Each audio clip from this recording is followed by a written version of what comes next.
롯데호텔 사이공입니다. 제가 이번에 호치민 여행을 다녀왔어요. 호치민이 겨울 시즌에 건기이기도 하고 날씨도 더워서 지금 딱 가기 좋은 여행지인 것 같아요. 여튼 이번에 호치민 여행 때 선택한 숙소는 롯데호텔 사이공입니다. 롯데호텔 사이공은 해외 2호점 롯데호텔입니다. 2013년에 레전드 호텔 사이공에 지분을 인수해서 롯데호텔이 됐고요. 레전드 호텔은 2001년에 오픈했던 호텔입니다. 그래서 건물 연식이 상당히 오래된 편이긴 합니다. 그럼에도 불구하고 상당히 좋은 호텔인데요. 일단 위치가 너무 좋아요. 주변 관광지로 다 걸어서 이동도 가능할 만큼 가깝기도 하고요. 애국심도 어느 정도 있어서 선택했습니다. 이번 여행 때 롯데호텔 말고 호텔을 하나 더 가긴 했었는데 그건 다음에 올리도록 하고요. 일단 로비, 라운지입니다. 체크인 과정 마치고 객실로 가는 길입니다. 엘리베이터는 올드한 건지 클래식한 건지 여러 의미로 상당합니다. 복도입니다. 바닥도 나름대로 베트남스럽게 꾸몄어요. 롯데호텔 사이공은 37제곱미터의 디럭스 객실과 동일한 객실이지만 이그제큐티브 라운지가 포함된 이그제큐티브 객실, 74제곱미터의 디럭스 스위트 객실과 넘사벽에 프레지덴셜 스위트가 있는데요.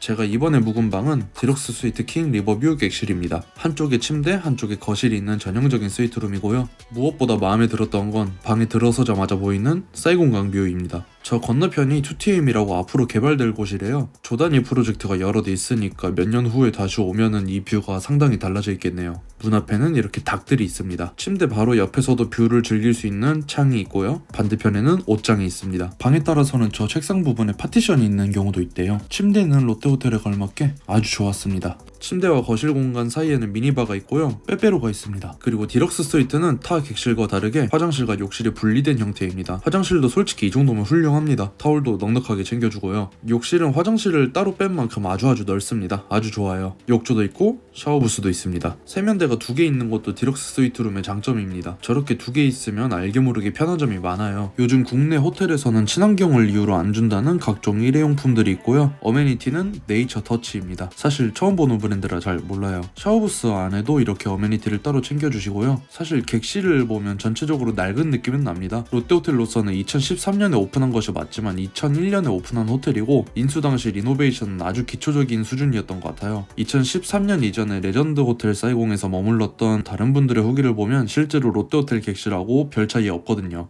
단점으로는 방음 이슈가 조금 있습니다. 옆방에서 무언가 들리는 그런 건 없는데 저 길거리 오토바이 소리가 좀 들리긴 합니다. 제가 묵었던 방이 17층 건물에서 16층으로 고층부임에도 불구하고 소리가 좀 난다는 건 저층부 리버뷰는 밤에 좀 어수선할 수도 있다는 뜻이겠죠? 저는 호텔에서 가장 좋아하는 공간을 뽑으라면 아무따 수영장입니다. 호치민이 엄청 더운 지역임에도 불구하고 휴양지가 아닌 탓에 어마어마한 수영장을 가진 호텔이 애초에 몇 개 없는데요. 롯데호텔 사이공 수영장은 그 중에서도 상당한 편입니다. 원 형태의 수영장인데요. 공식 홈페이지에서는 면적이 346제곱미터라 하니까 지름이 대충 21m 정도 하는 수영장입니다. 꽤 넓고 사람도 많이 없어서 전투 수영도 충분히 가능합니다. 수영장 옆에는 이렇게 풀사이드 바가 있어서 언제든지 음료나 술을 주문할 수 있습니다. 여기 수영장에서 CJ 건물이 보여서 국뽕을 채울 수도 있습니다. 유아용 풀도 있어요. 저는 이게 온수풀인 줄 알았는데 그냥 미지근하고 얕은 수영장이었어요. 헬스장도 보여드리면 일단 정수기 옆에 바나나가 있는 고급 동남아 호텔의 모습을 보여주고요. 물도 상시 있고 수건도 예쁘게 냅뒀습니다. 락커는 따로 촬영을 못했는데 건식 사우나와 습식 사우나, 샤워 부스가 있어요. 운동기구는 테크노짐 운동기구들이 충분히 있습니다. 규모가 엄청 큰 편은 아니지만 운동 부위별로 밸런스 있게 기구들을 다 구비해놨어요. 수영장은 밤 10시까지 운영하니 밤에도 추천합니다. 일단 예쁘기로는 이때가 훨씬 더 예쁜 것 같네요. 제가 묵은 디럭스 스위트룸은 이그제큐티브 라운지가 포함된 객실이지만 음식이 뭐 있나만 쓱 보고 나왔습니다. 실제로 비즈니스 목적으로 오신 분들이 업무 회의를 좀 시끄럽게 하고 계시기도 했고 음식도 조식 뷔페랑 크게 다를 것도 없고 뭐 대단한 것도 없었거든요. 그래서 이그제큐티브 룸을 딱히 추천하진 않습니다. 디럭스 룸이랑 면적도 구조도 같은 방인데 이그제큐티브 라운지 음식이 부실하니까요. 다만 조식도 라운지에서 먹을 수 있으니까 조식 가격이랑 객실 가격 차이를 잘 고려해서 선택하시면 될 것 같아요. 조식은 상당히 훌륭합니다. 일단 빵이 정말 일품입니다. 베트남 여행 다녀보신 분들은 알겠지만 베트남이 프랑스 식민지여서 그런지 빵 잘하는 곳은 정말 기가 막히게 빵을 잘 하거든요. 여기도 그런 사람들을 데려온 건지 빵이 예술이에요. 다만 그 외의 음식들은 다들 먹을만하다 정도고 빵처럼 감탄스러운 메뉴는 딱히 없었습니다. 그래도 먹을만한 메뉴들이 구성도 다양하게 있어서 좋았어요. 메뉴 중에 김치가 있는 것은 장점일 수도 있겠네요. 어른들 모시고 여행 왔을 때 이런 디테일이 생각 생각보다 만족도를 올려주는 요소일 수 있거든요. 식사를 다 하면 커피도 주십니다. 베트남 커피가 콩카페도 그렇고 전반적으로 많이 쓴 것 같긴 하네요. 그리고 여기 더 캔버스에서 저녁 식사를 할 기회도 있었습니다. 자리에 앉으니 영락없이 라세네가 생각나는 모습입니다. 동남아스럽게 손 닦는 물도 주십니다. 각각류를 뜯어먹을 일이 많아서 이게 꽤 요긴하게 쓰입니다. 일단 조식에 비하면 먹을 만한 메뉴가 상당히 많아요. 당연하죠? 여기가 베트남인 것을 잊지 않도록 쌀국수도 있고요. 전반적으로 해산물에 힘을 준 느낌입니다. 이런 아이들은 한국에서는 보기 힘든데 베트남에서는 꽤 흔한 것 같더라고요. 롯데마트에도 흔하게 있던 친구입니다. 회는 솔직히 그냥 그랬어요. 회는 우리나라가 월등히 잘하기 때문에 그렇습니다. 이렇게 농어와 소고기를 구워주시는 섹션도 있고요. 소고기는 그냥 그랬는데 농어는 정말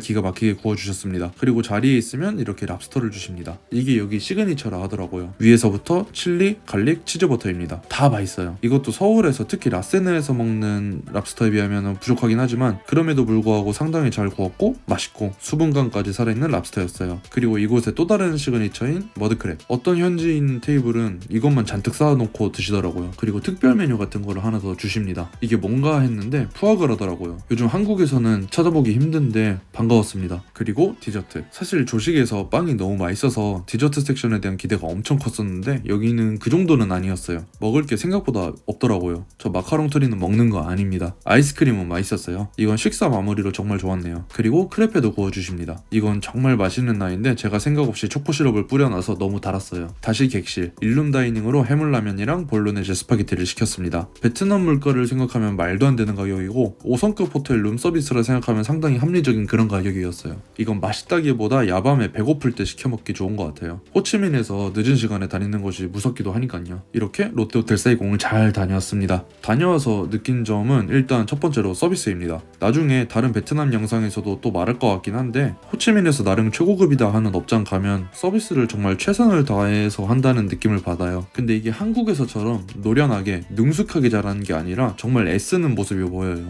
근데 이게 기분 나쁜 건 아니고 오히려 기분 좋은 모먼트라 저는 오히려 좋았습니다. 이 친구들이 최선을 다해서 일한다는 느낌을 받으니까요. 객실은 올드한 느낌이 있지만 이마저도 관리 잘 된 느낌이었어요. 건물 연식이 오래됐어도 꾸준히 관리만 잘하면 딱히 문제될 건 없거든요. 오히려 오래됐다는 걸 티내듯이 바닥 카펫에서 곰팡이 냄새가 난다던가 종종 벌레나 쥐가 등장한다던가 하는 일은 절대로 없는 곳입니다. 객실뿐만 아니라 호텔 시설 전반적으로 잘 관리된 느낌을 받아서 좋았어요. 그리고 수영장이 좋은 호텔이 호치민에서 드물기 때문에 수영장이 좋은 건 추천할 만한 이유 중 하나입니다. 다만 인스타 감성을 원하신다면 라벨라 사이공으로 가셔야 해요. 근데 여긴 3군으로 1군 중심지랑 좀 떨어져 있어서 그건 감안해야 하고요. 그러고 보니 여기가 관광지랑 가까운 위치에 있다는 것도 장점이에요. 조식이 훌륭한 편인 것도 좋습니다. 무엇보다 직원부터 음식까지 전반적으로 한국인에게 친숙하도록 잘 설계되어 있다는 느낌 때문에 추천할 만한 호텔이라고 생각합니다. 자, 그럼 긴 영상 시청해주셔서 감사하고요. 저는 김부경이었습니다. 감사합니다.